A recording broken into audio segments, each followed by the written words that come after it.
Perdón, pero estoy aquí intentando Buenos días. compartir el programa porque con los cambios que ha hecho Facebook es un poquito o un mucho enredado la transmisión de algo pasa. Cambiaron las normas de Face. Bueno, ahí está.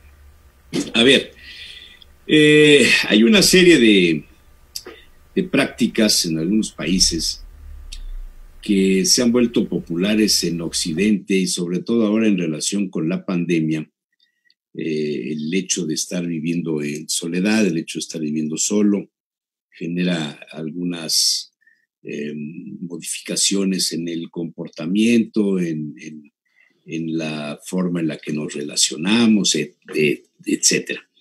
En Corea, a esto se le ha dado en llamar el Hong-Hok, que es la práctica de la soledad. Es una muestra en donde los coreanos han tomado la decisión de vivir solos, de comer solos, de ver una película solos, de ir al cine solos, de tomar un café solo, de ir al cibercafé, ir de compras, tomar el alcohol o ir al karaoke, inclusive solo. Y a esto se le llama el practicar el Hong-Hok. Hace unos días leí un comentario de la escritora Francie Haley, que escribió un libro que se llama el Hong-Hok, el arte de vivir en soledad.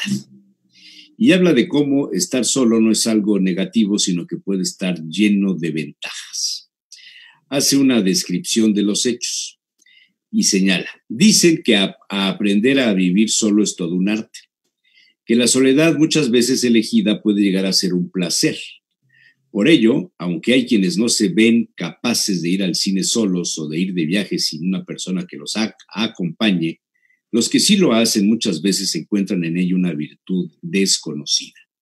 Vivimos en un mundo en el que la soledad se encuentra a la orden del día e incluso hiperconectados. Muchas veces vivimos el día a día en soledad y no pasa nada, porque la histórica demonización de la soledad es agua pasada y cada vez vivimos una paz con la idea de por un rato o por un tiempo ser nuestra única compañía. Este libro, estudio que se llama Hong-Hok, el arte de vivir en soledad, explora la idea de la falta de compañía y llega a un buen término cuando resume en una frase que se me hace con la que podíamos arrancar. Dice, pues la autora Francie Haley, dice, lo primero que se pregunta es lo siguiente. ¿Es lo mismo estar solo que sentirse solo? Don Edmundo, ¿cómo ves? Interesante la reflexión que hace esta autora que citas sobre el cambio que está ocurriendo en la cultura y los efectos que esto produce sobre cada uno de nosotros respecto a algo que durante mucho tiempo se consideró inclusive como una condición negativa, que es la soledad. Pero sin embargo son prácticas que la humanidad ha tenido durante siglos. Simplemente recordemos una práctica extrema de los ermitaños, que precisamente lo que buscaban era la soledad. Los eremitas. También, sí, incluso algunas órdenes monásticas lo que hacían era practicar el aislamiento y la soledad. Los eremitas, efectivamente. Los votos de silencio. Bueno, eso es otra cosa, ahí ya entra otro asunto, porque el estar solo, o bueno, lo que entiendo yo de este libro y de esta reflexión que hacen con base en lo que viven los coreanos, no es que no hables con nadie, no es que no te conectes con nadie, no, es que optas por estar solo. Ándale, pero tiene muchas facetas el fenómeno de la soledad, porque si le llamamos soledad a la ausencia de compañía física, de alguien que esté ahí a tu lado, de cuerpo presente, me parece que estamos limitando y empobreciendo mucho el concepto de soledad. Realmente nunca estamos solos. Desde el momento en el que somos producto de los primeros vínculos que tuvimos con nuestra madre, nuestro padre, la familia, otras personas, nunca estuvimos solos, ¿sí? Nunca estamos solos del todo. Y si la soledad es la ausencia física de personas, como lo que está imponiendo ahorita el aislamiento preventivo de los contagios por esta epidemia, entonces parece que no aplica del todo el concepto de soledad. Más bien es esta ausencia de personas físicamente al lado de uno. Se tienen, no obstante, en la mente compañía, se tiene a través de las redes compañía, se tiene a través de la fantasía compañía, y a través de nuestros sueños es difícil que nos soñemos solos del todo. Entonces me parece que lo que está ocurriendo es este cambio en las relaciones de contacto físico, de presencia física de las personas, ¿sí? Y no aplica del todo la soledad. Ahora, esto produce efectos en cada uno de nosotros. Una cosa es sentir dolor, sufrimiento, malestar por esta soledad física, y otra cosa es que efectivamente los seres humanos no podemos vivir en una soledad absoluta.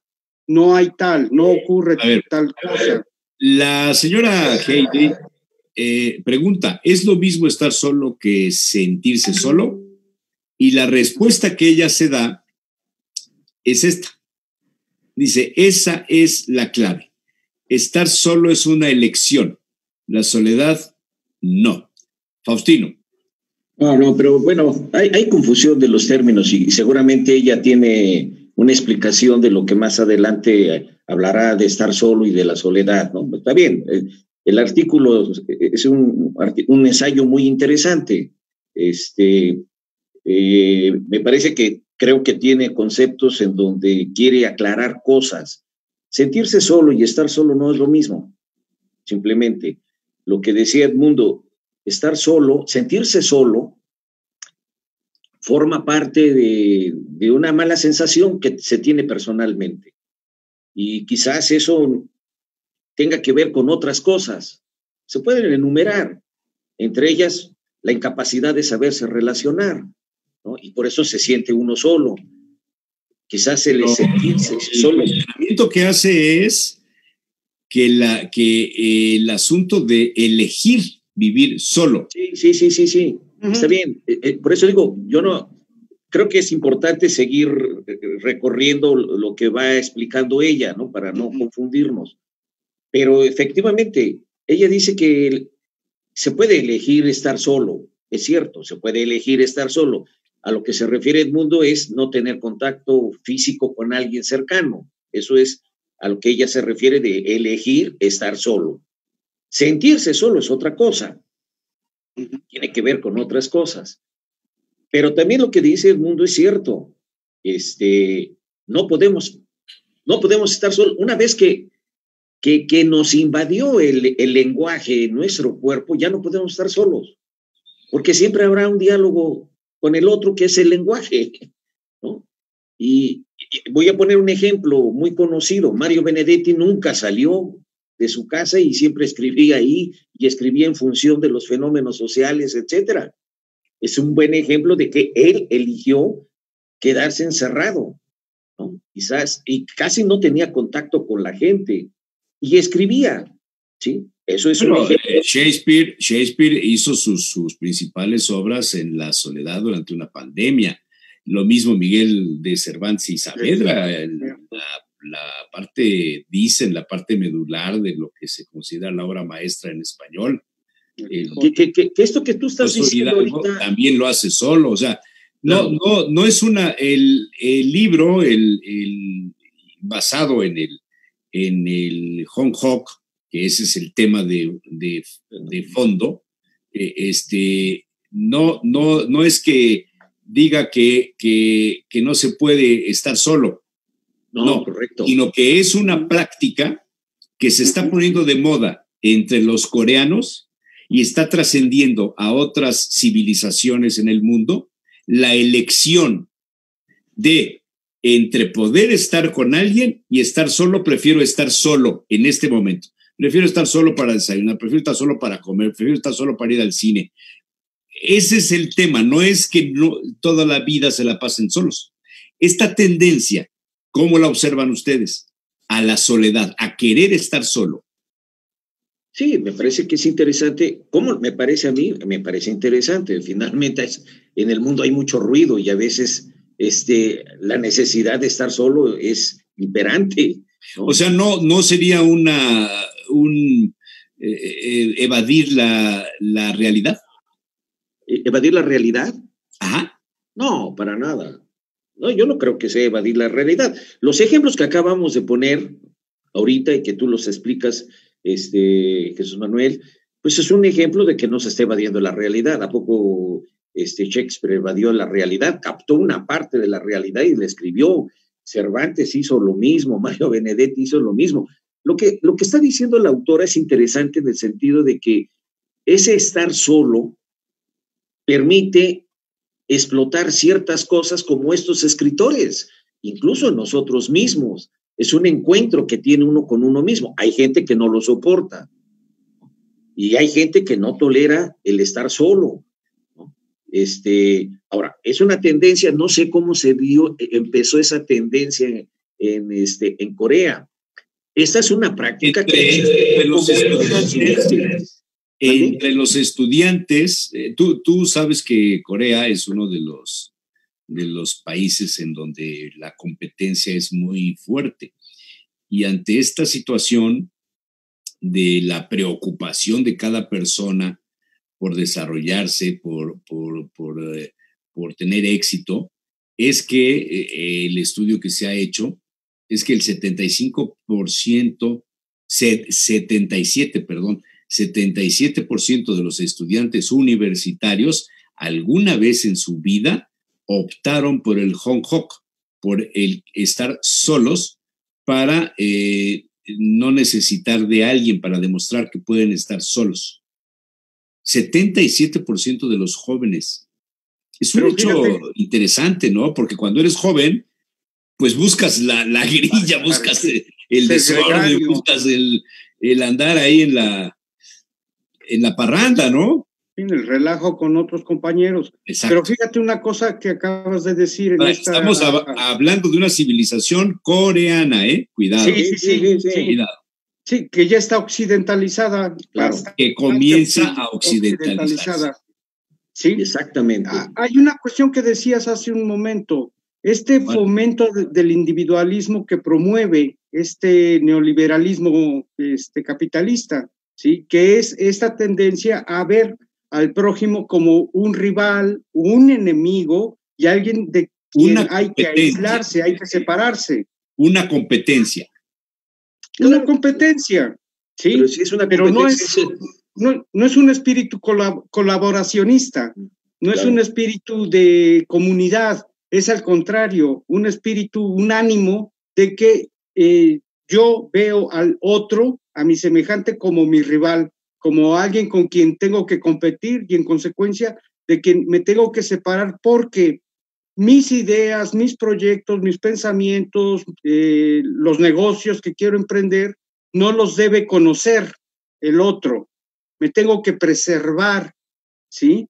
Para en determinado momento, como un jugador de ajedrez, no adivinen cuál es mi estrategia, no puedan conocerla y en consecuencia yo pueda ganar.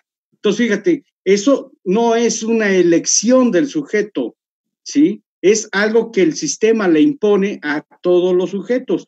Hay quienes pueden con ello y hay quienes no pueden. Hay a quienes les resulta y hay a quienes les provoca efectos devastadores al extremo del suicidio. Tú sabes en Japón que cuando alguien fracasa, una de las opciones ante el fracaso es el suicidio, ¿sí? Y la tasa de suicidios infantiles es muy alta, precisamente por este tipo de ideas individualistas, competitivas y de rivalidad casi mortífera con nuestros semejantes. Entonces, si te das cuenta, no es una cosa de las personas, es una cuestión del sistema en el que se encuentran esas personas, que genera ese tipo de dinámicas. Ahora la pandemia se nos impuso, ¿sí? De esta manera no es que hayamos elegido el aislarnos, son las medidas que se tomaron para evitar el crecimiento de este fenómeno pandémico. Y nos vimos enfrentados a ello, nos vimos inmersos en este tipo de medidas, y entonces no fue una elección que después de experimentar, de vivirlo, haya quienes digan, oigan, pues a final de cuentas me siento mejor sin la compañía o la presencia de otras personas físicamente, porque en realidad no estamos aislados, como ya lo confirmaba Faustino, ¿sí? En ese momento se vuelve algo que mucha gente puede disfrutar, pero es paradójico, porque el ser humano al mismo tiempo que requiere del semejante, al mismo tiempo no lo soporta.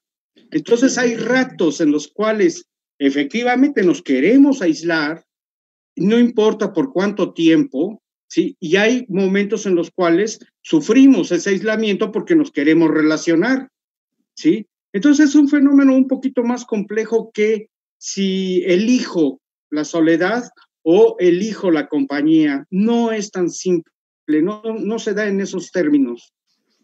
Yo agregaría algo más, ¿no? La soledad o el sentirse solo, estar solo, a veces son parte de un proceso, de un encuentro con uno. Pongo el ejemplo de lo que escribió Nietzsche, de Así habló Zaratustra, ¿no? Que es un ejemplo en donde Zaratustra elige un momento irse a las montañas y luego lo dice muy bellamente Nietzsche, para regresar e incendiar a los pueblos, ¿no? De su experiencia en esa soledad, en ese encuentro con uno mismo. Por eso es que la autora también señala esta parte importante, dice, no es mala la soledad, no. Tiene sus virtudes. Una virtud de ellas que cuando se elige por una necesidad de encontrarse y reflexionar sobre cómo se está sintiendo uno, le permite a uno otras salidas. Los mismos escritores que hemos mencionado ahorita les permitieron creatividad, ¿no? El asunto son dos cosas. ¿Quiénes padecen la soledad? Y el asunto que mencionaba Edmundo, la imposición de un individualismo, ¿no? ¿Por qué se impone el individualismo? Porque es una forma de tenerte más controlado, ¿sí? Una controlado y otro, el individualista consume más, ¿sí?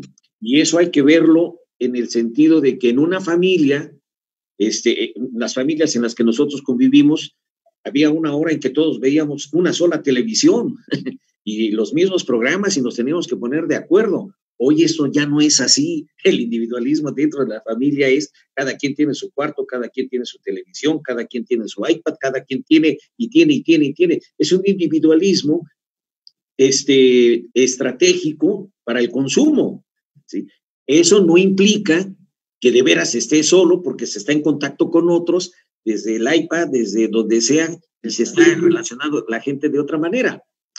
El ensayo creo que es muy rico, o sea, está seleccionando algunas partes que abre posibilidad a darle un seguimiento a esta reflexión que esta autora está haciendo, y elige a mí me parece que como pretexto a Corea, pero en realidad...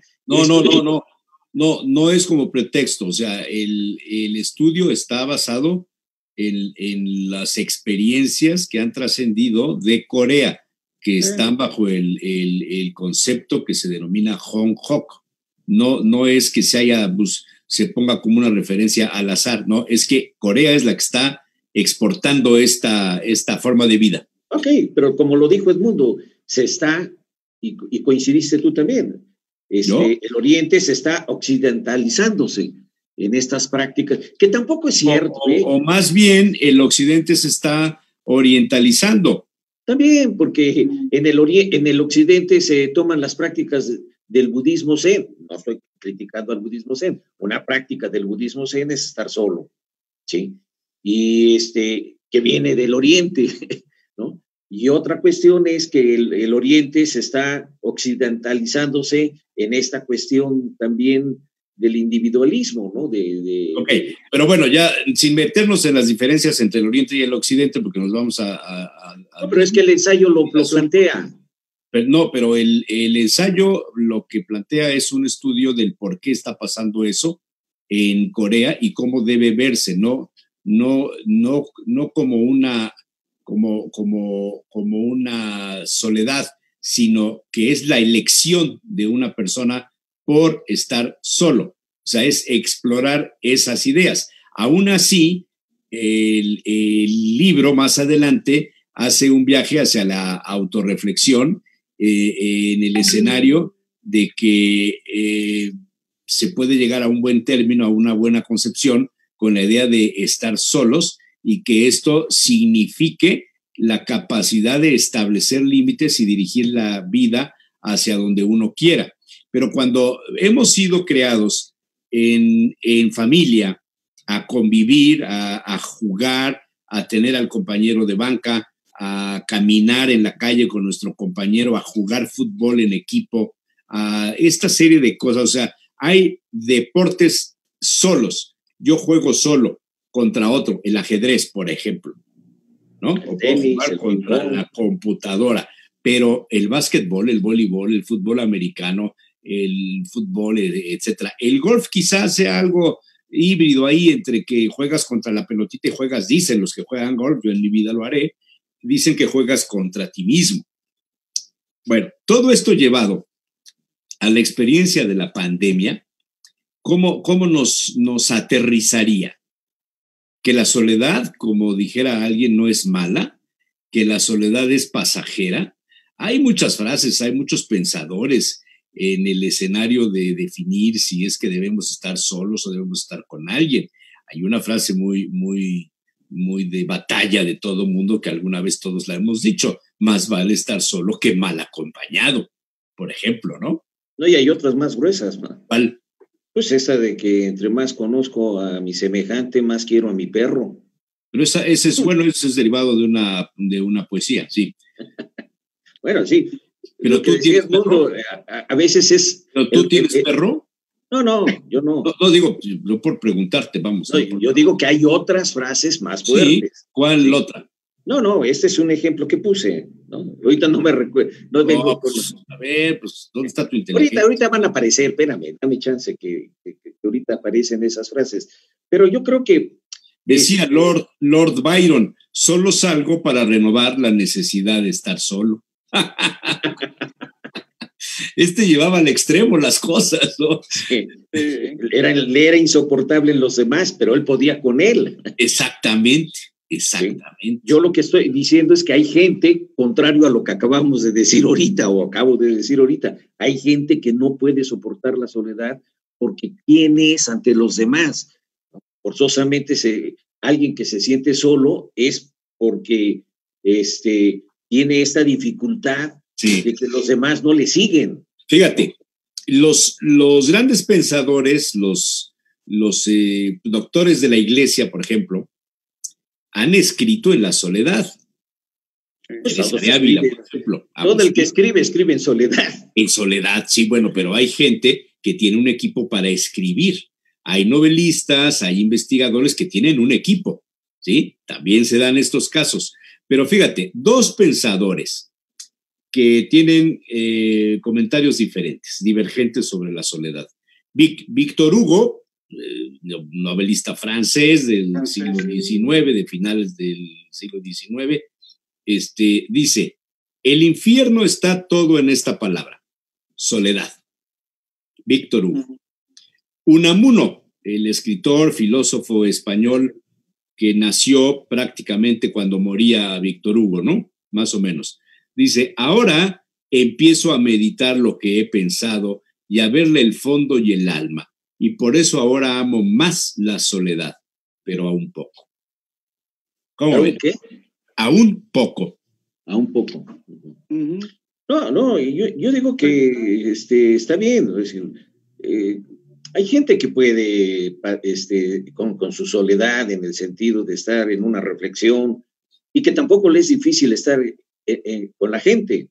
Y hay personas, como los ejemplos que acabas de poner, que pueden estar solos y no pueden estar en contacto con la gente, ¿no? Es decir, no toleran estar con la gente. Se hacen intolerantes. El otro no le sirve. Digo, sí sirven, pero como si no le sirvieran. Y hay gente que forzosamente necesita de la gente, porque sin ella se sienten que no son nada, ¿no? Que ese nada es la parte más terrible, porque de eso se sufre, es lo que decía Edmundo al principio, ¿no? Este fenómeno de la sensación de padecer, ese no sentirse nada si no hay alguien. Hay gente que no puede estar sola. Hay gente que no puede estar sola, es exactamente. cierto. Y yo diría, anudándome a esta reflexión que hace Faustino, que son gente ávida de reconocimiento, de que el otro ratifique tu existencia, de que el otro confirme tu existencia, esté o no de acuerdo con tus ideas, con tus sentimientos, con tu comportamiento. Son gente que requiere más del reconocimiento. Si tú te das cuenta, estos filósofos que citaste, escritores, artistas, pensadores en general, no están ávidos de ese reconocimiento. Ellos, digamos, publican ideas y, como decía Faustino respecto a Zaratustra, incendian, ¿sí? Con las que saben que los demás no están de acuerdo con ellos y sin embargo las lanzan. Y sin embargo las publican y muestran ese pensamiento que para muchos es un pensamiento inquietante, subversivo, perturbador, ¿sí? Y ellos no estaban ávidos de reconocimiento, ellos estaban simplemente firmes en sus ideas y sabían que esas ideas incomodaban, que esas ideas no iban a ser aplaudidas. Entonces, ahí creo que encuentro una de las claves de soportar o no la soledad, que es esta necesidad de reconocimiento. ¿Cuánta necesidad se tiene, cuánta avidez o deseo se tiene de ser reconocido por el otro? Que el otro confirme mi existencia, pero es un otro semejante, es el otro de carne y hueso, el otro ser humano. Hay un otro por el cual existimos, que no es nuestro semejante, que es todo un sistema simbólico. Ese es el que nos da una existencia subjetiva, una existencia en el campo del pensamiento, y es gracias a ese otro que podemos pensar, que podemos darle sentido o no a nuestra existencia. Ajá. ¿Sí? Entonces, yo creo que todos hemos leído alguna vez algunas memorias. Los políticos, por ahí había alguna serie hace muchos años de El Candidato, El Tapado, de todo esto me fue el nombre ahorita del el novelista un periodista muy famoso por ahí de los 50, 60, 70, que hizo 5 tomos, ¿no te acuerdas tú, Faust? No, a ver, dame más referencias. Bueno, el que narraba cómo le contaba el presidente a su elegido cuando le decía las palabras mayores. No lo localizo. Bueno, se me fue ahorita. Era el presidente de la comisión de box, un experto en box, pero escribió mucho sobre política, sobre toros, sobre la vida de los toreros. Más golpes da el hambre, cosas así. Espota. Luis Espota. Luis Espota, en uno de sus libros, dice que todos los presidentes, ya que toman el poder, en los momentos más difíciles, cuando se dan cuenta de que llegar al poder es llegar a la soledad, estar en la soledad. El presidente, creo que más o menos decía así, es el hombre más solo de palacio. Y creo que al papa o a los que han sido papas les pasa lo mismo. Llegar a ser papa es estar más solos que nunca jamás. Por todas las intrigas, toda la serie de cosas de las que se tienen que cuidar, ¿no?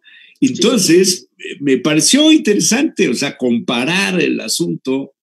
Quizá la soledad, pues es buena, hay que aprender a convivir, a estar, a disfrutar, a compartirla quizá, a dar muestras de que hay algo bueno en ella, ¿no? No, claro. Claro que es buena, ¿no? Y si la compartes también es buena.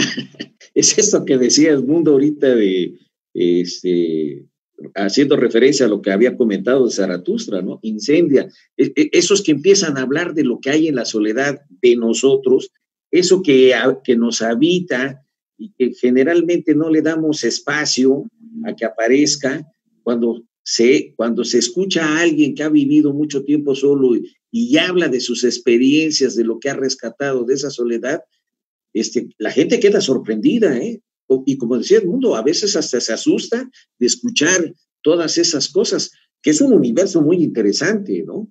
Porque se rescatan parte de lo que en la vida cotidiana no la puedes, no, la vida cotidiana no te deja, pues. Y entonces esos espacios de la soledad sirven.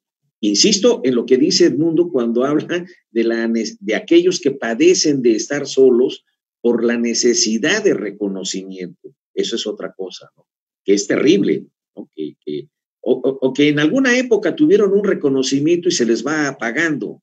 Pensemos en los artistas, ¿no? Los artistas de farándula, pues, cuando tuvieron su época de oro cuando eran jóvenes, porque cuando llegan a viejos ya nadie los pela, y ahí esa soledad de reconocimiento ha de ser fuerte. Algunos no. Perder la fama. Claro, ¿no? Y la padecemos cualquier mortal, o sea, cualquiera de nosotros en alguna época, bueno, no, hay quienes en alguna época fueron tan famosos dentro del grupo de los compañeros y después aparecen en el anonimato que lo sufren, pero son parte de los procesos de la vida, ¿no? No tanto como una moda, sino son parte de los procesos de la vida. Siempre han existido estas cuestiones de la soledad. Incluso nosotros tenemos todos, en términos generales, en el transcurso del día, un periodo de estar solos, que generalmente es la mañana. En la mañana, cuando nos despertamos, no pelamos a nadie, estamos verdaderamente en silencio, cosa que se aprovecha en los internados monásticos, ¿no? De que el desayuno se hace en silencio, ¿no? Y ya después vendrán las conversaciones, pero esos momentos es como de reflexión, la mañana y la noche, porque fuera de ahí todo lo demás es ruido. Edmundo.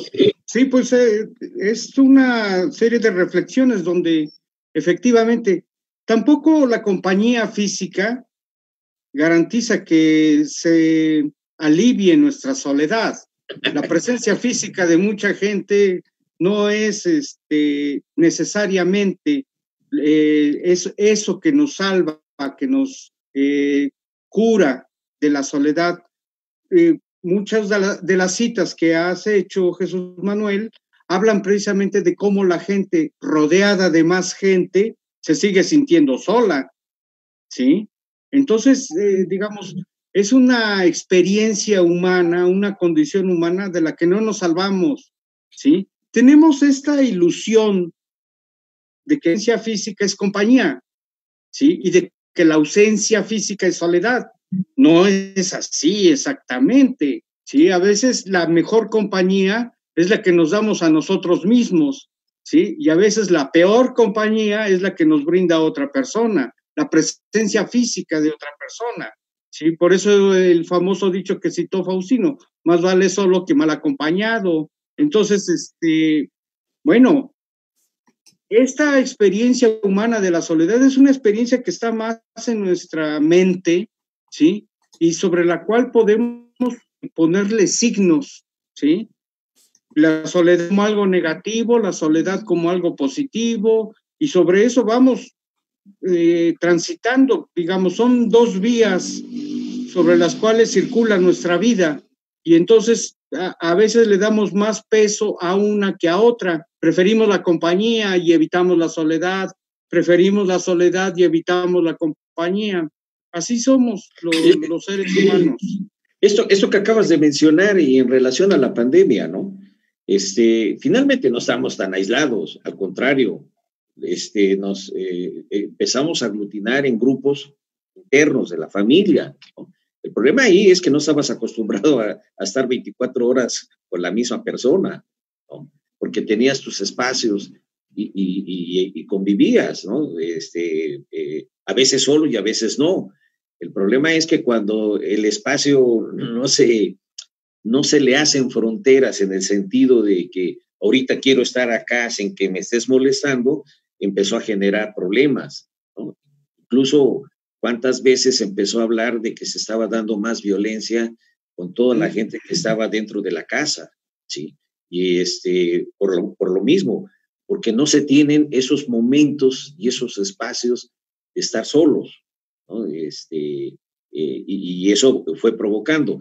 La pandemia nos creó un aislamiento macro social, no micro social, porque finalmente Ándale, o sea, nos separó de lo macro, pero nos llevó a lo individual.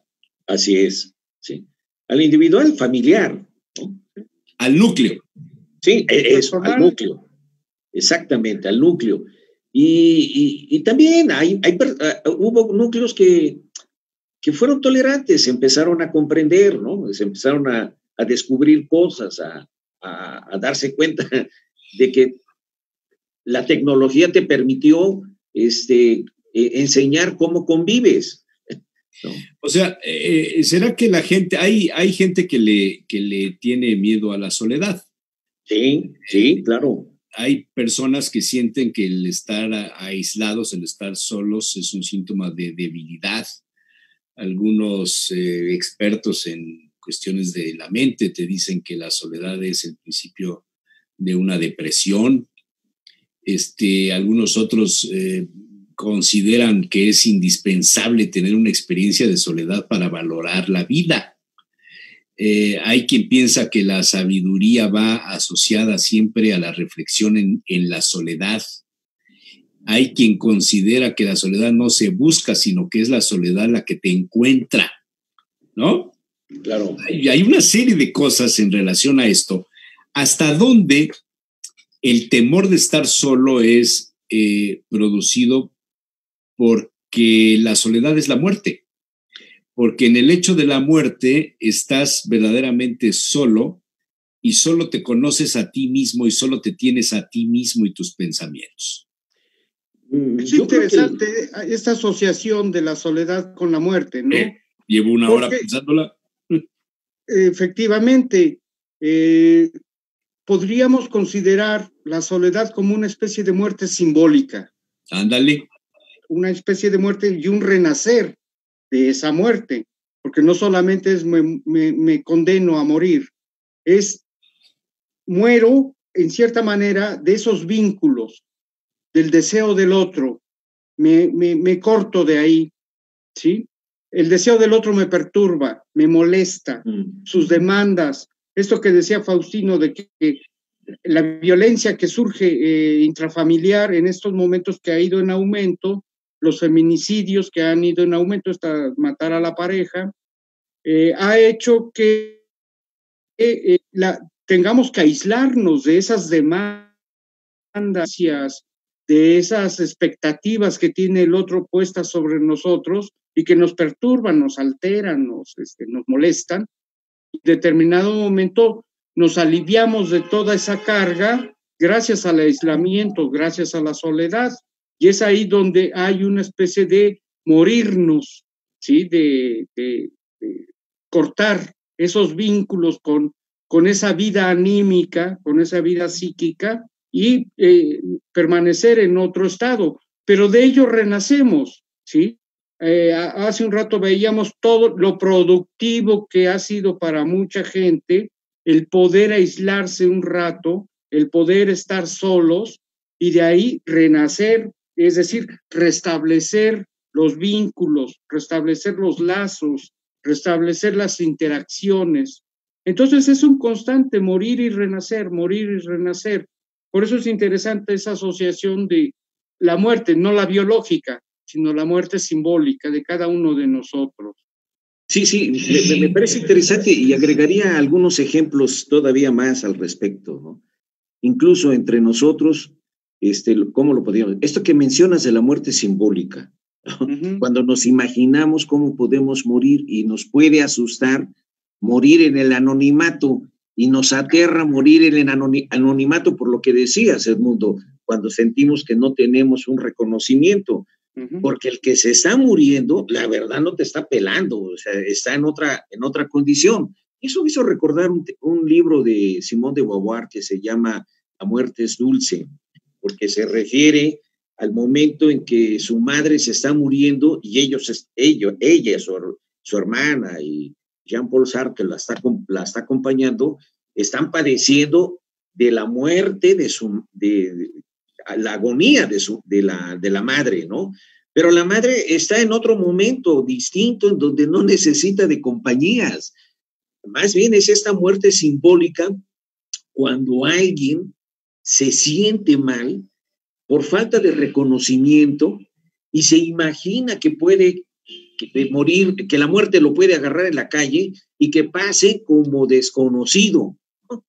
Y eso es terrible en momentos de la vida, no cuando de veras estás agonizando. Digo, yo nunca he agonizado. Prefiero que cuando la persona está agonizando, no es tan cierto que todos estén pidiendo una compañía en el momento de la agonía. El que está agonizando ya está en su encuentro solo. Ni cuenta te das, ¿no? Claro. No, a lo mejor sí sientes que, pero cada vez va siendo menos tus procesos cognitivos, ¿no? Claro. Muy bien. Déjenme hacer una pausa. Tengo una entrevista programada ahorita a las 8:45 y ya estoy conectándome para charlar con el secretario de Administración Municipal del Ayuntamiento, Leobardo Rodríguez. Leobardo, muy buenos días. Mi querido Jesús Manuel, ¿cómo te va? Días. ¿Cómo estás? ¿Cómo vas con la pandemia? ¿Sigues encerrado? No tuvimos oportunidad nosotros. Ya sabes que hay algunas áreas con mucha demanda siempre muy intensa en el ayuntamiento, pero bueno, cuidándonos mucho. Qué bueno. Oye, he estado leyendo sobre el plan de reactivación económica que se propuso hace unos días en el ayuntamiento y entre otras cosas, en el aspecto de pues, la administración, pareciera que hay una apretada de cinturón fuerte, ¿verdad?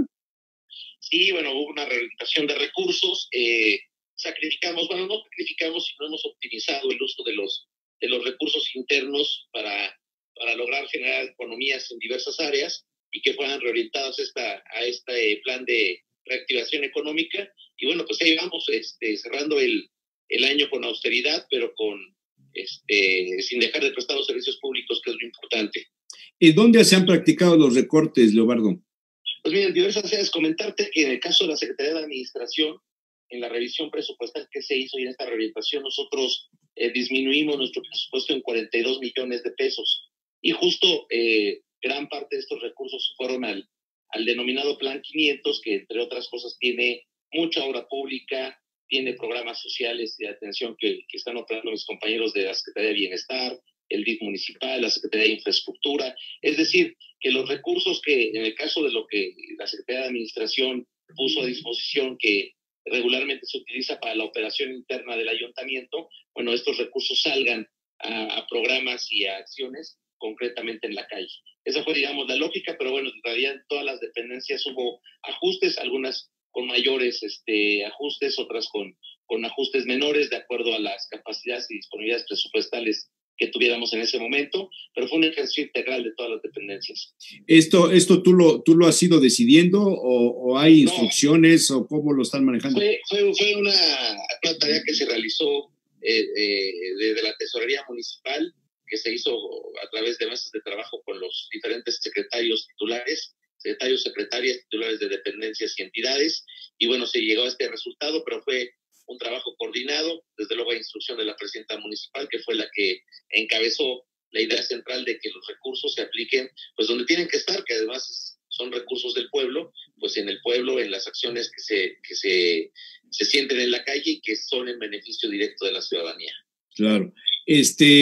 Por rubros, las áreas más afectadas.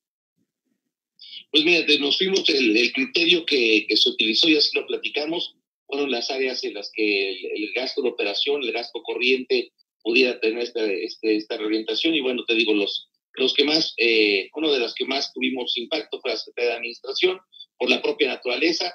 Ahí nos apretamos el cinturón en el tema del gasto corriente, que es, pues digamos, tenemos la mayoría de las partidas centralizadas. pero de ahí incluso la propia Secretaría de Seguridad Ciudadana, la propia Secretaría de Infraestructura hicieron reorientación para mandar todo lo que se pudiera a este plan de reactivación económica.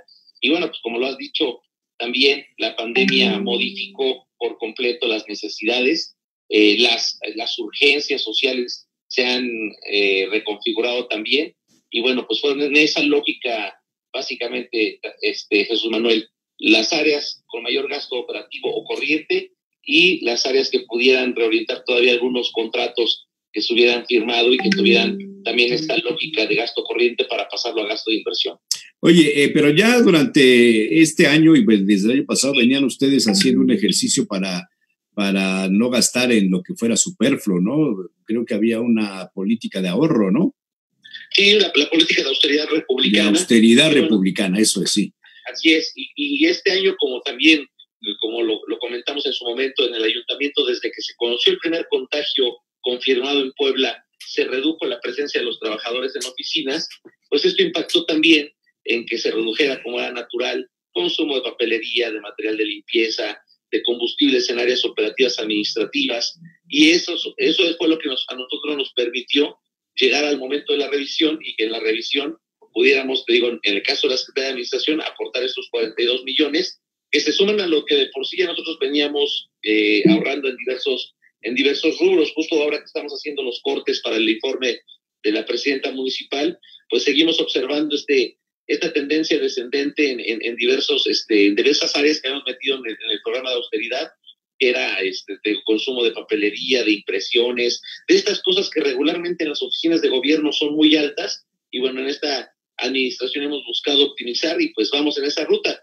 que hay que decirlo también con toda precisión que la pandemia y la reducción del personal en las dependencias pues nos permitió tener todavía mayores reducciones este año, pero bueno, esa es, digamos, la realidad a la que nos hemos enfrentado, pero no soltamos el tema de austeridad, evitar los dispendios al interior del ayuntamiento. Por ejemplo, las partidas de viáticos se fueron prácticamente a cero, toda vez que desde marzo ha habido suspensión de actividades públicas, el gasto en eventos, es decir, sí ha venido a la baja el gasto corriente y esa es una buena noticia porque eso... Oye, teléfonos celulares, todo este consumo en el Internet... En el Internet nosotros firmamos contratos multianuales para justamente reducir costos. No pagamos teléfonos celulares en el ayuntamiento, eso desde el año pasado. Oye, pásanos la receta. Sí, Dinos cómo hacemos eso. Un solo teléfono celular, salvo los que las líneas mínimas que teníamos con algunos elementos de seguridad pública, que evidentemente por la propia naturaleza del servicio se tiene que hacer en protección civil, pero para trabajadores administrativos, como se hacía antes, para secretarios, directores, subdirectores, jefes de departamento, no se paga un solo teléfono celular. Cancelamos más de 600 líneas que se pagaban en la anterior administración. En las áreas administrativas operativas hemos ido racionando más el combustible, sobre todo los que hacen labores de notificación, de traslado de algunas cosas entre oficinas. Los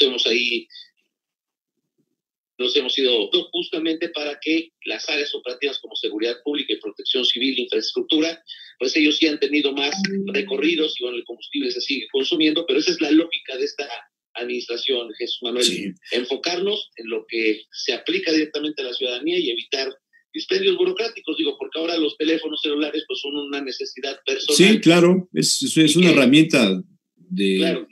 Imprescindible, como antes era traer una pluma y una agenda, ¿no? Exactamente, entonces, y además que nos parecía incorrecto que además se les pagara a los funcionarios, sobre todo los de primer nivel, el celular.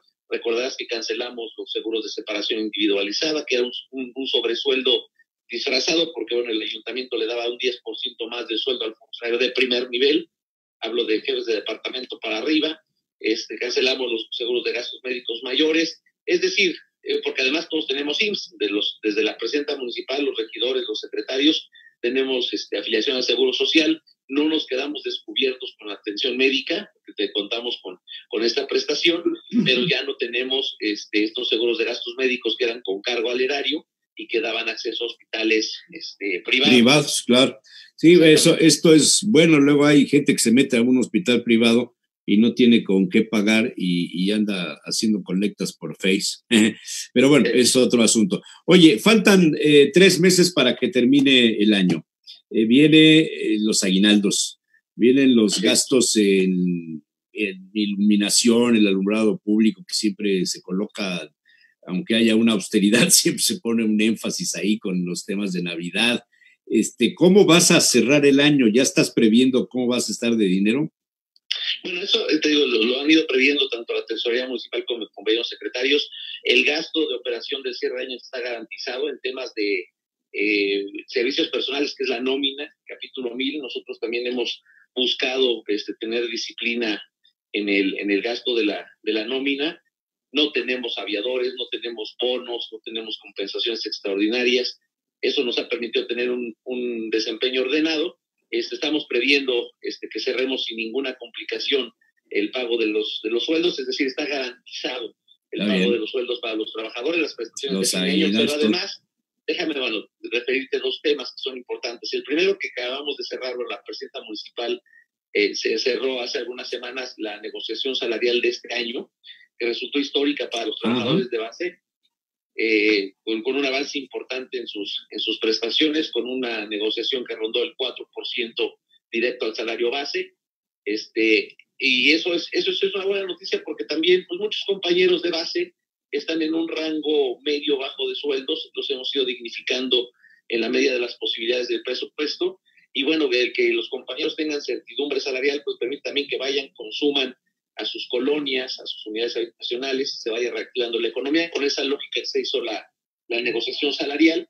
Pero hay otro tema, Jesús Manuel, que también creemos que es importante y que también es producto de esta disciplina en el ejercicio del gasto del capítulo 1000, que son el capítulo de las nóminas, de los salarios, que le permitió a la presidenta municipal anunciar un programa de empleo temporal para las poblanas y los poblanos. Sabemos que en este momento está muy complicada la situación, se han perdido muchos empleos, tal vez las 400 plazas que estamos ofertando no cubran toda la necesidad que existe, pero es un buen avance, porque estamos previendo que con estos 400 empleos temporales pues se beneficie directamente a 400 familias que hoy no tienen empleo, que además van a contar, además de contar con el salario base, el salario de SAC, que ahorita, si me lo permite, comentar cómo se compone, con las prestaciones o los proporcionales de las prestaciones de fin de año.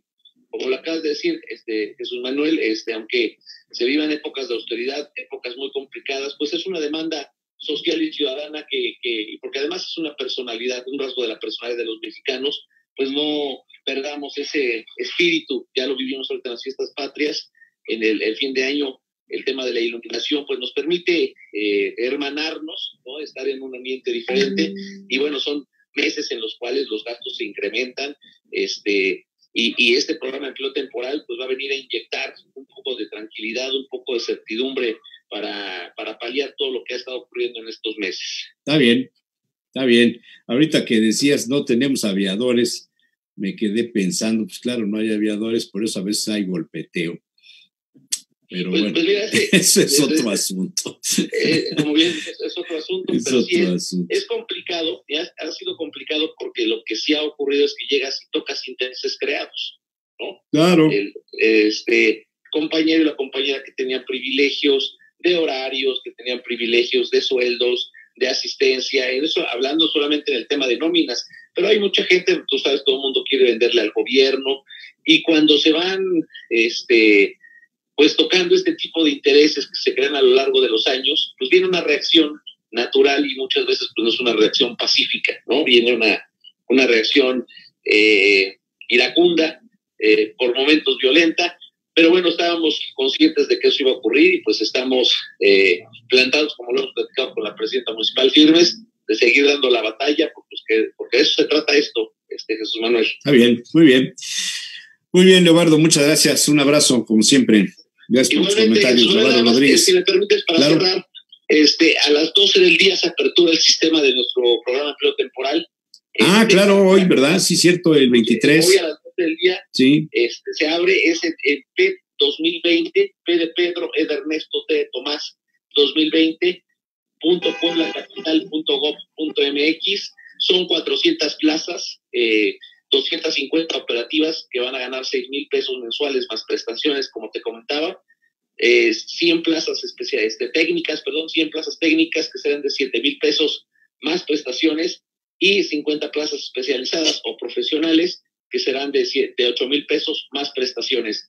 Repito, pet2020.pueblacapital.gov.mx para que la gente se registre, se anote, participe en este programa, y porque la intención es que se vayan a trabajar ya muy pronto, a partir de la primera quincena de octubre y hasta el 31 de diciembre. Y te digo, creemos que esto va a dar certidumbre, tranquilidad, así lo ha visto la presidenta municipal, y coincidimos a 400 familias en esta época del año que es tan compleja. Sobre todo para cerrar el año. Está bien. Así es. Gracias, Leobardo. Un abrazo. Un placer. Un abrazo. Como siempre, muchas gracias. Leobardo Rodríguez, secretario de Administración, de la Secretaría de Administración del Ayuntamiento. Fíjate que ahorita que hablaban del 23 de septiembre, hoy se cumple un aniversario más del fallecimiento de Freud. ¿Del fallecimiento de? El Sigmund Freud. De Freud. Sí, mira, qué interesante, claro. Sí. ¿Cuántos años? No, ya no sé. Murió, creo, en el 39. 39. 39. Bueno, pues ya llovió, ¿no? Bastante. Y en este mes también se cumple aniversario del fallecimiento de Lacan. Jacques Lacan. Creo que fue el 11 de septiembre o el 9, no recuerdo bien, pero fue en este mes. O sea, que dos de los grandes psicoanalistas totalmente opuestos fallecieron en este mes. Mira, está bien, pues bueno, ellos eran grandes, ustedes no, entonces no hay problema, ustedes aquí tranquilos, ¿no? Eran grandes de edad. No se alarmen, no se alarmen. ¿Qué más? No, me parece interesante reconsiderar estas cuestiones de la muerte simbólica. Me interesó mucho cómo lo planteó Edmundo, ¿no? Que esa es la que más padecemos los seres humanos, ¿no? Pero además en el sentido cuando no encontramos una palabra que nos sostenga en esos momentos, ¿no? Que nos dé lugar a estar en la vida. Que esa sería como hablar también de la muerte simbólica, no solamente desde el punto de vista, como lo mencionaba yo hace un rato, del imaginario, de cuando hablamos de si muero en calidad de desconocido, ¿no? Sino más bien en este imaginario cuando no encuentro tampoco quién soy, ¿no? Porque no hay una palabra que ahí me dé lugar. Y me parece que esa es una cuestión interesante también del planteamiento que hace Edmundo. Ya está también aquí Alberto. Alberto. Ahí anda. Desahogamos todo. Hola, ¿qué tal? Buenos días, el mundo, Jesús, Faustino. Hola, Alberto, buenos días. ¿Qué tal, Alberto? Buenos días. ¿De qué estaban hablando? Estamos hablando de los ahorros en el ayuntamiento. También. No, pero en términos generales estamos hablando acerca de no sé si es un estudio o es un ensayo de un personaje que Jesús Manuel tiene sobre los coreanos que le están apostando a estar solos, ¿no? Y si es lo mismo estar solos que sentirse solos,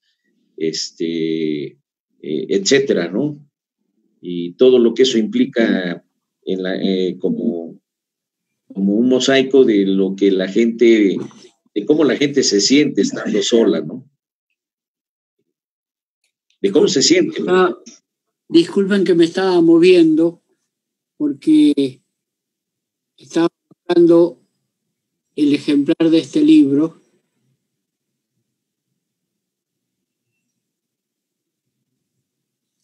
Es de una persona que recorrió varias veces Florencia Grieco, se llama En Corea, Viaje a la última dinastía comunista del norte. Les puedo asegurar que el libro, más allá de las posiciones políticas que cada quien pueda tener, yo en primer lugar no hablo coreano, solamente tengo las referencias de la guerra terrible que ocurrió entre el sur y el norte con la participación de los Estados Unidos, y del régimen de Kim Il-sung y su familia no tengo mucha información,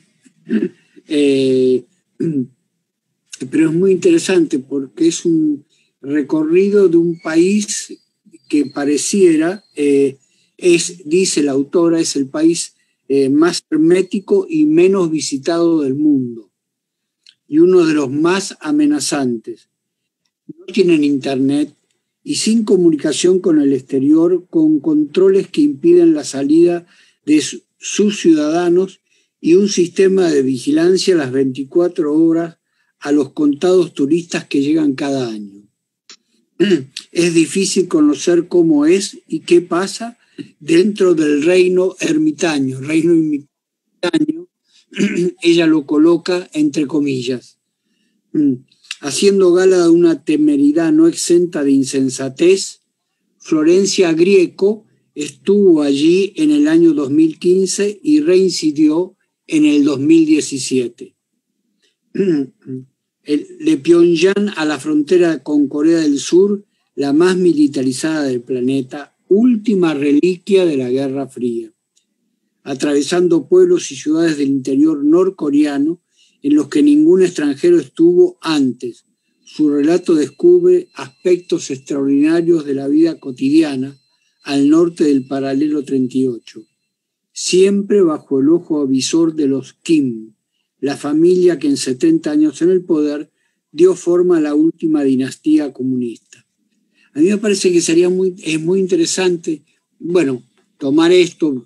Obviamente puede haber gente que, insisto, yo no soy un estudioso del coreano, ni mucho menos de la vida en Corea del Norte, pero hablando de la soledad, me parece que es un texto para leer, pero además también para leer en función de algo extraordinario. A mí me parece que, más allá de lo que se piense de Andrés Manuel López Obrador, la recolección en México de 2.500.000 o 2.700.000 firmas de la ciudadanía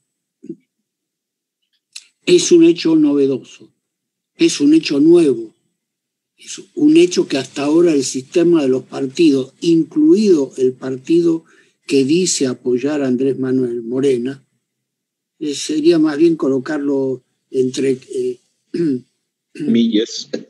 Entre luces y medias noches, ¿no? Al Morena, y aplicar el famoso dicho, cuidadme de mis amigos, que de mis enemigos me cuido yo. Pero de todas maneras, el hecho extraordinario de 2.500.000 firmas de la ciudadanía hacen aparecer algo que hasta ahora no había tenido mucho lugar o no había tenido ningún lugar en la vida social, política y cultural. A eso le añado este extraño episodio de haber colocado tiendas de campaña sin fijar en el piso, cosa muy rara, demuestra que mucha experiencia en campamentos estas personas no tenían, y para hacer una gran tienda, parece en un hotel cercano de lujo, de 5 estrellas, para la dirigencia. Y bueno, sus partidarios son partidarios pero no tontos, dejaron las tiendas de campaña vacías que bailaban alegremente al viento. A eso se le suma, me parece, esta extraña carta de 650 intelectuales, entre los cuales había una que lamentablemente firmó desde los cielos, lo cual es una nueva forma de firmar una solicitada, y otras más que después indicaron que no habían firmado. Pero lo que me llama la atención es un hecho para estudiar, y no lo digo en el sentido crítico. ¿Cómo es que frente a todas las cosas que ha ha recibido como publicidad o en contra el gobierno de Andrés Manuel con una libertad que en muchos momentos podría ser calificada de libertinaje, pero donde no ha aparecido la figura de la censura. Y sin embargo, 650 intelectuales hablan de que hay que defender la libertad de expresión. Extrañan la censura. Pareciera eso, sí, pero es muy extraño. Bueno, ya frente a eso, los que representan a mi gusto uno de los mejores sectores de la cultura que tenemos en México, los moneros, hicieron una iniciativa que, si no me equivoco, ya tiene más de 45.000 firmas que responden a estos intelectuales, ¿no? Son las cosas extrañas, porque lo que me llama la atención es que son movimientos que ocurren a lo largo de América Latina. Es para estudiar cómo es que porque en el momento en que colocaban las tiendas de campaña, tendiendo a llegar al Zócalo de la Ciudad de México o al Zócalo del Gobierno Nacional, en la Argentina había un grupo que, frente a un hospital donde están internados muchos pacientes de coronavirus, hacían una manifestación contra el coronavirus, con la idea de que todo lo que se dice es una mentira y de que, además, solicitando que no sea obligatorio vacunarse contra el coronavirus cuando aparezca la vacuna. Esto frente a un hospital que está a punto de colapsar, que ha tenido ya varios profesionales de la salud, desde enfermeros, enfermeras, médicos, personal administrativo del hospital, muertos por haberse contagiado. Son cuestiones de la actualidad que convendría... ¿Cómo? No escuché. No, se metió una voz. No se escucha. No, es que entró una voz. Bueno, ok, no sé qué piensan ustedes de esto. Pues que está muy enredado. No, es interesante los señalamientos, ahorita que lo menciona Alberto, de la carta esta de los intelectuales en México, ¿no? Porque da la impresión ahorita... A ver, espérame, ¿cuáles intelectuales? Aguilar Camín. ¿Ese es un intelectual? Bueno, pues, se hace mencionar. No, bueno, se hace llamar. Krauss, Vamos a hablar en serio, pues entonces llámale como son, pues ellos no son intelectuales. Para mí, Aguilar Camín no es un intelectual. Para mí. Podemos ponerlos entrecomillado, ¿no? Intelectuales entre comillas. Yo creo que el tema de los intelectuales habría que buscar la definición correcta y a ver quiénes se pueden alinear a la descripción, porque al rato hasta Loret de Mola va a ser intelectual, o Broso también. También. No. Orden en la mesa, por favor. Bueno, esta gente hizo una carta. Claro. Ajá. Bueno. Lo curioso es ¿cómo se llama? Protestar contra un fantasma cuando no existe la represión en estos momentos, ¿no? Y sentir que hay una amenaza de ello. A eso me llama la atención, ¿no? Sabemos que en el argot psicoanalítico se habla mucho de que los fantasmas no existen, pero de que los hay. ¿No? Y entonces, ¿que los intelectuales son unos fantasmas o cómo? No, sienten el fantasma de que ahora ¿quién los persigue? Ya. O sea, nadie los persigue. Es interesante. Nadie los persigue y se sienten perseguidos. Pero es interesante lo que señala Faustino. Es el temor del que se siente perseguido. ¿Qué sería de su vida si nadie lo persigue? Es que era parte de lo que hablábamos, ¿no? De lo que mencionaba Edmundo Vega, del reconocimiento que mucha gente sufre en la soledad, ¿no? Cuando experimenta la soledad. Sí, quizás en algún momento, si a Jesús le parece pertinente, podríamos dedicar todo un programa al tema de la soledad, ¿no? Empezando por el laberinto de la soledad. Ah, también. ¿No? Creo que podrías mandarlo por escrito y lo mando al consejo editorial y que nos diga si podemos hacerlo. Porque llevamos más de una hora hablando de la soledad. Hoy hemos hablado desde las 8 de la mañana de la soledad. Bueno, ¿sabes qué nos faltó? Hablar de la iglesia de la soledad, de aquí de la esquina. Es interesante lo que señala. Oye, nada más antes de... Hablando de la soledad en privado. Oye, nada más antes que se me barra el asunto. Hoy se cumplen años de la muerte de Freud y estos señores no han sido capaces de decir una palabra de recuerdo de Freud. De Freud, bueno, está bien. Hoy. Sí. 23 de septiembre, 1939, según mis datos. Sí. Bueno, yo diría solo una palabra. ¿Está vigente Freud? Sí, está más vigente que nunca. Y lo pongo justamente en esta fecha, porque se coloca la fecha de la muerte de Freud y se deja de lado que fue esa muerte le arribó como producto de un acuerdo con su hija y su médico de terminar con su vida en el momento en que el dolor ya no le permitiera seguir escribiendo. Y entonces había hecho un acuerdo con su hija y con su médico de recibir una sobredosis que acabara con su dolor.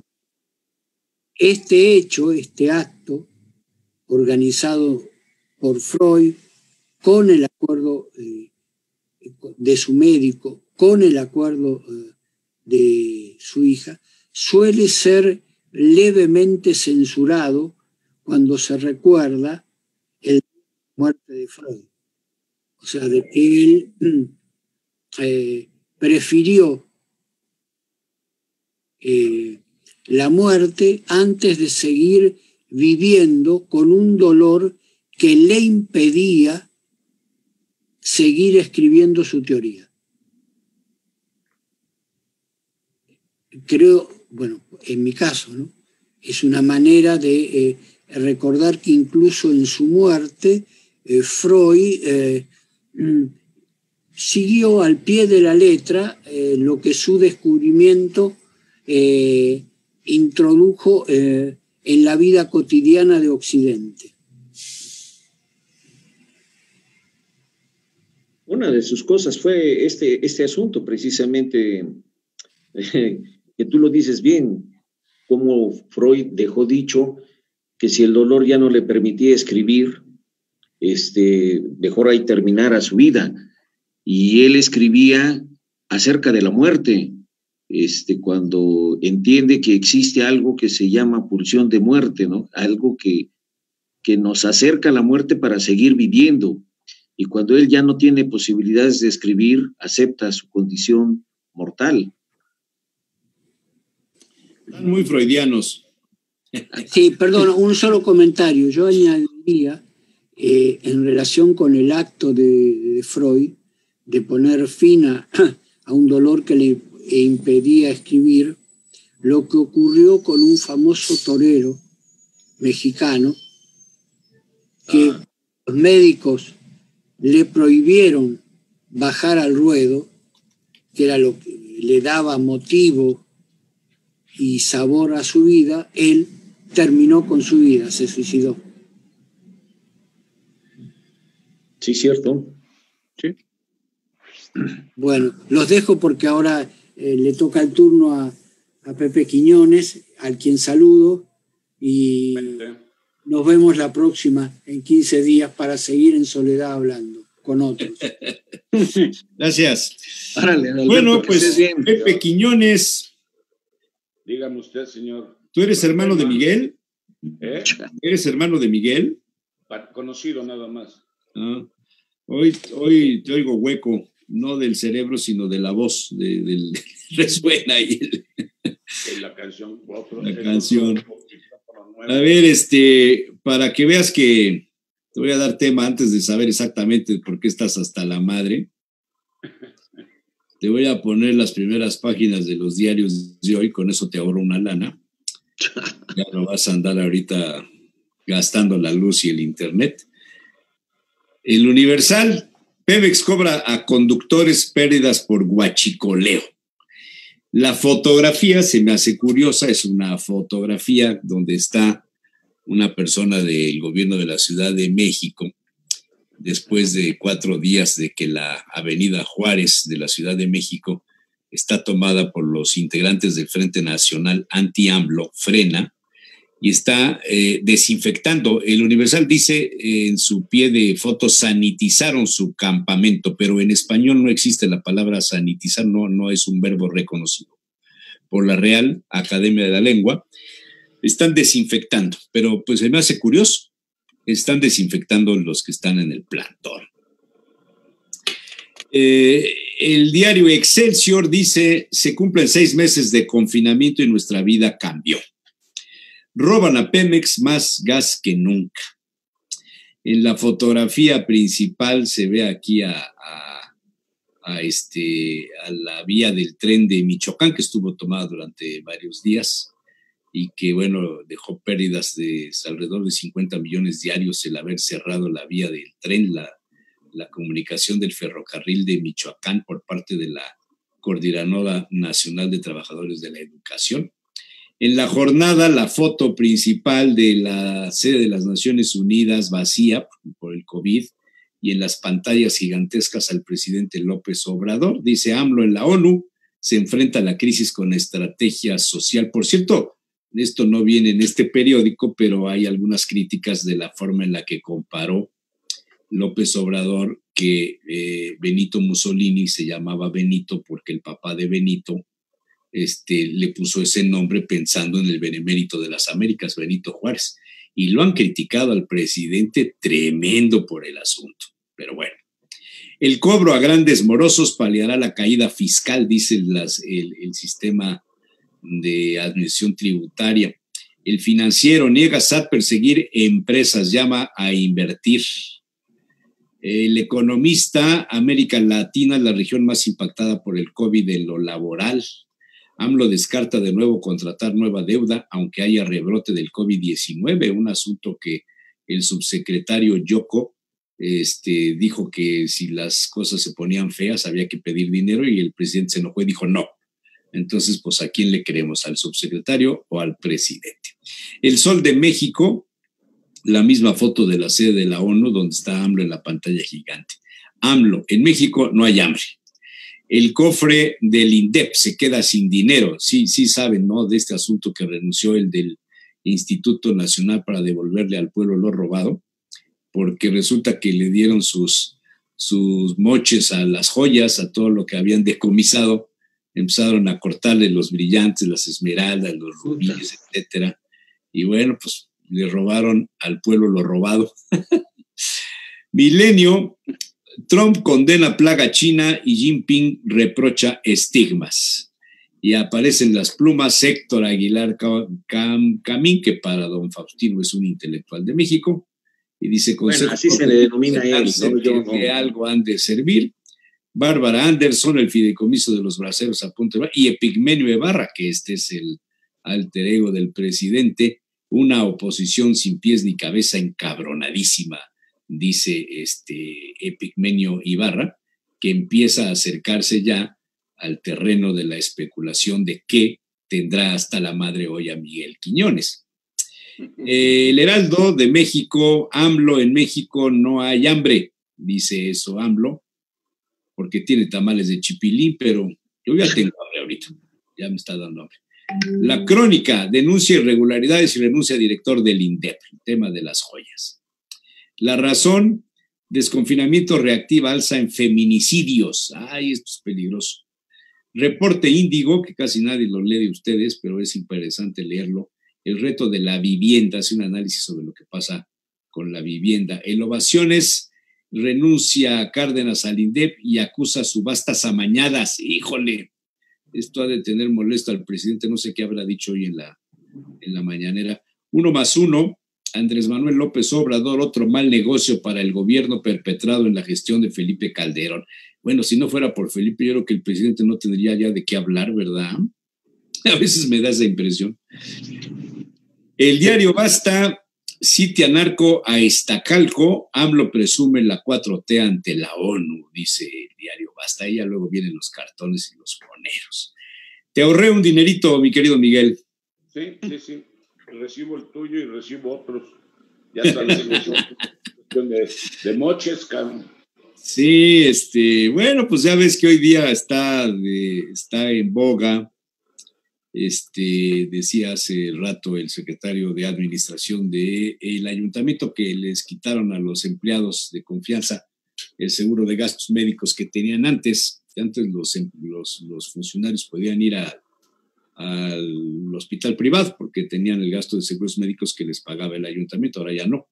Ahora, pues en el IMSS o en el ISSSTE, o no sé dónde les toque o donde puedan. Dijo el IMSS.